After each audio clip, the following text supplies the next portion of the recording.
দীর্ঘ ১৮ মাস ক্ষমতায় থাকার পর বিদায়ের মুহূর্তেও নিজেকে ঘিরে বিশেষ সুবিধা এবার নতুন বিতর্কে অধ্যাপক মোহাম্মদ ইউনুস। ত্রয়োদশ জাতীয় সংসদ নির্বাচনের মাত্র ২ দিন আগে তিনি নিজেকে ১ বছরের জন্য অতি গুরুত্বপূর্ণ ব্যক্তি বা ভিআইপি ঘোষণা করেছেন। ফলে দায়িত্ব হস্তান্তরের পরও আগামী ১ বছর তিনি বিশেষ নিরাপত্তা বাহিনীর নিরাপত্তা সুবিধা পাবেন।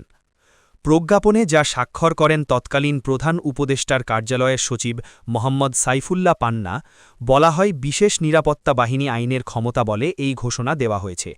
তবে সমালোচকদের দাবি ২০০৬ সালের ২৯শে অক্টোবরের এসআরও নং ২৮৫ সংশোধন করে গোপনে জারি করা অধ্যাদেশের মাধ্যমে শুধু নিজের জন্য এই সময়সীমা ৩ মাস থেকে বাড়িয়ে ১ বছর করা হয়েছে, অন্যদের ক্ষেত্রে নয়।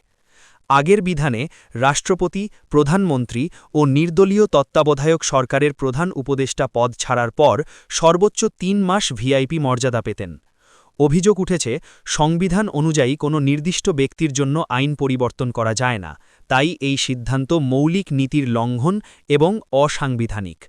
সমালোচকদের মতে সবার জন্য সময়সীমা বাড়ানো হলে যুক্তি দাঁড়াতে পারত, কিন্তু শুধু নিজের জন্য ১ বছরের বিশেষ সুবিধা নেওয়া নৈতিকতা ও সাংবিধানিকতার প্রশ্ন তুলেছে।